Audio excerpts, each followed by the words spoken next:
तो MP board के class 10 के सभी विद्यार्थियों, आज हम आपका कक्षा 10वीं का सेट ए हिंदी का पेपर सॉल्व करेंगे। इसके अलावा सेट बी भी हमारे पास उपलब्ध है। दोनों तरह के पेपर आपको मैं प्रोवाइड कराऊंगा। यही से आपका त्रैमासिक पेपर बनने वाला है। ठीक है, यहाँ पर देखते हैं, उद्धव ने गोपियों को क्या संदेश दिया। ठीक है, तो योग साधना का संदेश दिया था। छायावाद के प्रतिनिधि कवि है, थोड़ा सा बड़ा कर लेते हैं, छायावाद के जो प्रतिनिधि कवि है वो है आपके जयशंकर प्रसाद। संचारी भावों की संख्या है, देखिए संचारी भावों की जो संख्या है ना वो आपकी 33 है। यदि गद्य को कवियों की कसौटी कहा गया है तो यहाँ कथन किसका है। ठीक है, ये कथन किसने दिया है, तो ये कथन भैया आचार्य जी ने दिया था।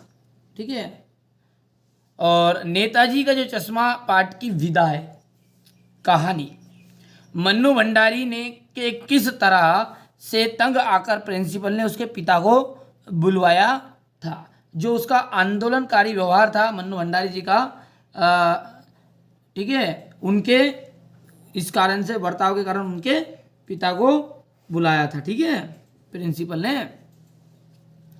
कवि के सरल स्वभाव के कारण मित्रों ने उसे धोखा दिया था। भोलानाथ और उनके साथी, ठीक है, चूहों के बिल के पानी उलझने को लगे।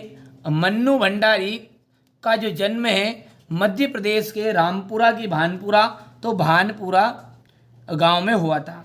छंद जो होते हैं भैया दो प्रकार के होते हैं।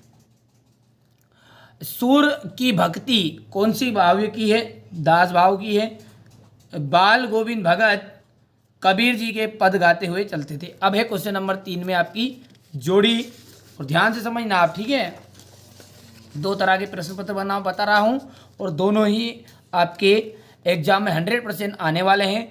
यदि आपने अभी तक ये दोनों वीडियो नहीं देखे तो जरूर देख लेना, आप सोल्व कर लेना और मिला लेना, भले ही पेपर आता है या नहीं आता है। ठीक है, कामयानी, ठीक है, कामयानी का आ जाएगा आपका, कामयानी क्या है, हमारी एक महाकाव्य है। सूर के पद सूरदास जी आ जाएगा। उत्साह की बात करें तो उत्साह में आपका निराला है, तो ये तीसरा नंबर है आपका। और निराला जी का जो चैप्टर है उसमें अट नहीं रही है। और राम लक्ष्मण परशु संवाद आपका हो गया है तुलसीदास, और आत्मकथ्य के जो कवि है वो हो गया आपका जयशंकर प्रसाद। आत्मकथा कविता की पहली बार हंस पत्रिका में प्रकाशित हुई। ठीक है, सत्य और असत्य है ये, तो ये बिल्कुल सत्य है। बाल गोविंद भगत के गीतों में प्रभु मिलन का भाव होता है, ये भी आपका बिल्कुल सत्य है। तीसरा, यदि हम बात करें, जॉर्ज परचम की नाक में पाठ में सरकारी तंत्र पर व्यंग किया गया है, देखिए तो ये भी सत्य हो गया आपका। रामचरितमानस एक खंड काव्य, भैया रामचरितमानस जो है ना महाकाव्य, ये अब बात असत्य हो गई। एकांकी में कितने अंक होते हैं, तो एक अंक होता है एकांकी में, भैया ये बता रहा 4 अंक, बताओ आप खुद ही, असत्य है और क्या है। जहाँ दोनों पद प्रधान हो वहाँ द्विगु समास होता है, ये आपका असत्य है। सूरदास भक्ति काल के किस शाखा के कवि है, कृष्ण भक्ति शाखा के।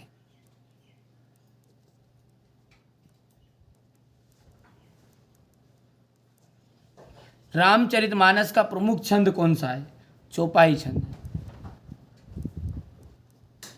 आधुनिक हिंदी गद्य का विकास किस युग से प्रारंभ हुआ, भारतेंदु युग।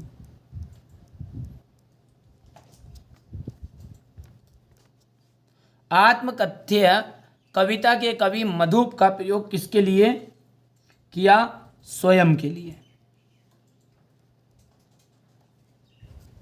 सहस्त्र भाऊ कौन था, तो ये आपको ढूंढ लेना है, मिल लेना है।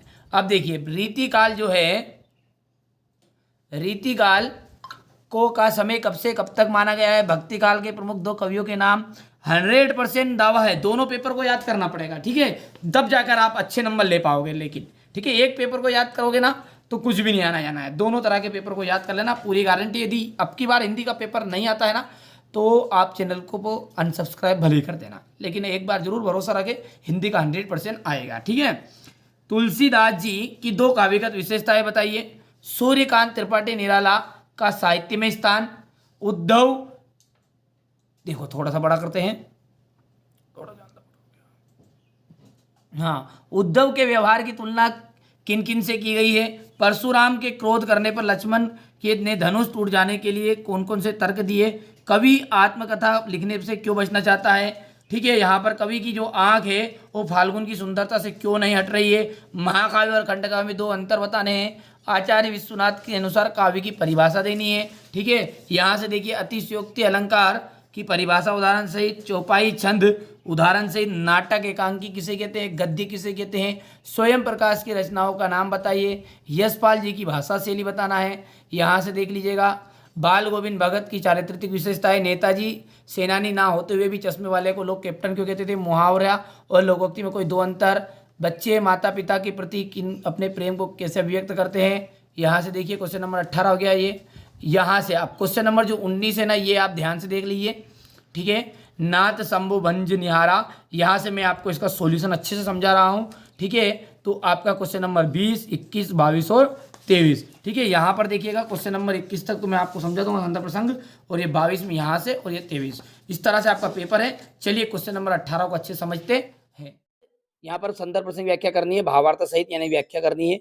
नाथ शंभु धनु भंज निहारा, होयई केहूं एक दास तुम्हारा। यानी कि नाथ, यानी कि देखिए अब ये उस घटना की बात है कि जब रामचंद्र जी ने धनुष तोड़ दिया। ठीक है, तो परशुराम जी क्रोधित हो रहे थे, किसने तोड़ा। ठीक है, उसे मैं मृत्यु के घाट उतार दूंगा। तब कह रहे थे, भगवान राम जी ने कहा कि नाथ शंभु धनु भंज निहारा, होयई केहू एक दास तुम्हारा। यानी कि हे भगवान, हे नाथ, ये जो भगवान शंकर जी का जो धनुष है वो तोड़ने वाला और कोई नहीं, कोई आपका कोई दूसरा एक दास होगा। ठीक है, आयसु कहा किन किन मोही, सुनी रिसाई बोले मुनि कोई। आप तो आज्ञा दीजिए। ठीक है, आप आज्ञा करिए, उसके लिए क्या आदेश है। तो ऐसा सुनकर कौन, भगवान जो परशुराम जी थे, परशुराम ने भी भगवान का ही अवतार है वो भी, तो परशुराम जी ने बहुत ज्यादा क्रोधित होकर बोला, सेवक सो जो करे सेवकाई। सेवक तो वह है जो हमेशा सेवा करता है। अरि करनी करी करही लड़ाई। ठीक है, सेवक तो वहां रहता है कि जो सेवा करने का कार्य करता है। अरे यहाँ तो क्या है, शत्रु है, इसने तो केवल क्या करना है, इसलिए लड़ने के लिए तैयार हो जाओ। हे राम, सुनहु राम जय शिव धनु तोड़ा, सहस बाहु सम सो रिपु मोरा। ठीक है, यानी कि परशुराम जी कह रहे कि हे राम, जिसने भी ये शिव धनुष को तोड़ा है, वहां मेरा सहस्त्र भाऊ की तरह मेरा क्या है, रिपु यानी कि दुश्मन है। समझे इतनी बात को आप। क्या बोल रहे हैं कि परशुराम जी को क्रोधित होकर देखते हुए राम जी बोले कि हे भगवान, जो ये भगवान शंकर का जो शिव धनुष है उसको तोड़ने वाला और कोई नहीं होगा, आपका एक कोई दास ही होगा। आप उसके लिए आज्ञा कीजिए कि क्या आदेश है। तो यहां सुनकर परशुराम जी और ज्यादा क्रोधित होकर बोले कि सेवक थोड़ी है वो दास थोड़ी है, सेवक तो वो होता है कि जो सेवा करता है। इसने तो क्या किया है, इसने तो शत्रु का कार्य किया है, इसलिए वो तो लड़ने के लिए तैयार हो जाए, जिसने भी ये धनुष तोड़ा है। सुनो राम, राम सुनो, जिसने भी ये धनुष तोड़ा है ना, ठीक है, वहां शस्त्र भाव की तरह मेरा दुश्मन है। ठीक है, सो विलगाय बिहई समाजा, नाता मारे जेही सब राजा। ठीक है, ये उसको इस समाज से चला जाना ही चाहिए, नहीं तो उसके कारण ये जो पूरे राजाओं हैं ये सब मारे जाएंगे। ठीक है, सुनी मुनि वचन लखन मुस्काने, बोले परसु धरई औ माने। ठीक है, ऐसी बात सुनकर लक्ष्मण जी मुस्कुराए और परशुराम जी का अपमान करते हुए बोले, सुनी मुनि बचन तोरी लड़काई, कबहू न असीरीस की नहीं गोसाई। क्या बचपन में तो हमने न जाने कितने ही हमने धनुष तोड़ दिए हैं। जब तो आपने गुरुदेव अभी तक जब तक क्रोध नहीं किया, लेकिन इससे ऐसी कैसी कौन सी प्रीत थी कि ये टूटने पर आपको इतना ज्यादा गुस्सा आ रहा है। ठीक है, यहाँ से आप इसका भावार्थ देख भी सकते हैं। ये मैंने थोड़ा समझा दिया आपको, इस तरीके से आप कर देना। कर पाओगे बोलो हाँ।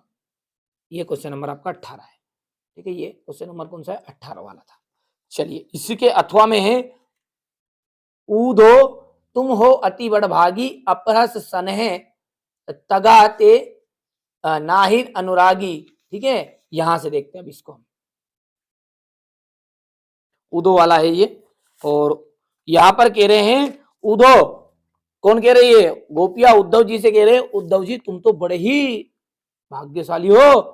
अपरस रहत सनेह तगाते नाहिन मन अनुरागी, तुम श्री कृष्ण के पास रहे फिर भी तुम तो उसके प्रेम से वंचित रह गए। ठीक है, यानी कि उनका मान नहीं, उनका अपमान कर रही है। तो तुम कृष्ण के पास रहकर भी उनके प्रेम को नहीं पा सके।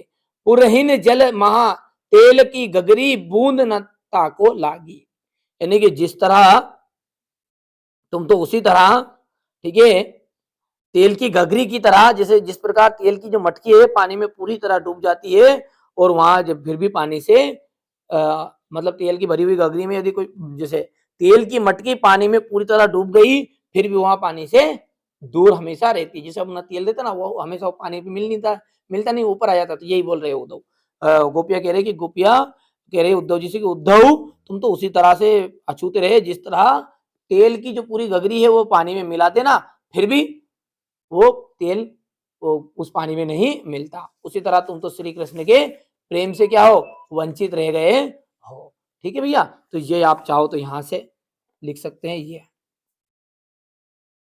यहां से लिखना। ठीक है, ये ठीक है, जो चीजें बताऊंगा वही एग्जाम में आने वाली है। ठीक है, आप ध्यान से समझना, कोई गलत चीजें यहाँ पर नहीं बताई जाएगी आपको। ठीक है, अब क्वेश्चन नंबर 19 की बात करें तो यहाँ से देखिए क्वेश्चन नंबर 19 में आपकी व्याख्या है, और चलो इसको समझते हैं। कौन सा है आपका? ये बाल गोविंद भगत। ठीक है, ये तो आप कर सकते हो, और इसका डायरेक्टली मैं आपको आंसर बता देता हूँ यहाँ से ढूंढकर। ये देखिए, यहाँ से स्क्रीनशॉट ले लो और याद कर लेना। ठीक है, इसके बाद है अगला है, इसके बाद अगला है आपका जी। ठीक है, ध्यान से आप तो अच्छे से तैयारी करो। ठीक है, यही प्रश्न उत्तर आपके आ रहे हैं और अच्छे से मेहनत कर लो। ठीक है, चलिए अब है आपका यहाँ से काव्यांश है, और इसको पढ़कर प्रश्न उत्तर लिखना है। मनुष्य का जो शरीर जीवन है बहुत संघर्ष में है। ठीक है, और उसे पग पग पर कठिनाइयों का सामना करना पड़ता है, फिर भी ईश्वर के द्वारा, फिर भी जो ईश्वर के द्वारा, हाँ, फिर भी ईश्वर का लिखा है, फिर भी ईश्वर के द्वारा मनुष्य रूपी वरदान की निर्मिति इस पृथ्वी पर हुई है, मानो धरती का रूप ही बदल गया है। ये क्या बोल रहा है कि जो भगवान की सबसे सर्वश्रेष्ठ रचना है कौन? मनुष्य। क्यों? क्योंकि मनुष्य का जीवन संघर्ष में तो है, लेकिन फिर भी वहां बहुत ही कष्टों से घिरने के बाद भी क्या है? ईश्वर का द्वारा एक वरदान रूपी सिद्ध हुआ है। ठीक है, तो इस तरह से आप देखिए यहाँ पर अगले लिखा है कि यहाँ संसार कर्म करने वाले मनुष्य के आधार पर ही टिका। जो मनुष्य अच्छा कार्यशील होता है, जो अच्छी मेहनत करता है, उसी तरह जो विद्यार्थी अच्छे से पढ़ता है वही आगे बढ़ता है। ठीक है, इस तरह से इसको आप पढ़ोगे तो थोड़ा सारांश समझ में आएगा। वीडियो लंबा बन रहा है इसलिए थोड़ा जल्दबाजी कर दी। ठीक है, यहाँ से देखिए इसका आप पढ़ेगा ध्यान से, ये सारांश पूरा है, यहाँ पर आंसर है इसका। ठीक है, अच्छे से मेहनत कर लेना, और कोई भी डाउट है तो आप तो बेधड़क कमेंट करो। ठीक है, इसके बाद में यहाँ से आप देखो, ये है कल हमारी कुटिया में बिन पूछे तूफान दाखिल हो जाते थे। तो ये यहाँ से आपका है, यहाँ पर ये आंसर आपका यहाँ पर है। अच्छे से मेहनत कर लेना। ठीक है भैया, चलिए अगला देखते हैं। अब देखिए अगला है, आपने प्राचार्य को शाला छोड़ने पर आप टीसी के लिए आवेदन पत्र लिखना है। ये तो हर एक बच्चा को एप्लीकेशन आती है, ऐसा कोई नहीं, दिक्कत नहीं है। ठीक है, प्राचार्य को क्या करना है? आपके टीसी की एप्लीकेशन आपको लिखनी है। यदि फिर भी कोई बच्चे को नहीं आती तो यहाँ से देकर आप याद कर लेना। ठीक है भैया, हो गया। और वार्षिक परीक्षा की तैयारी करते हुए पिताजी को पत्र लिखना है, दोनों में से एक कोई से आपको लिख देना है भैया। तो ये पत्र आपका यहाँ से कर लोगे और अंत में तो आपका ये निबंध।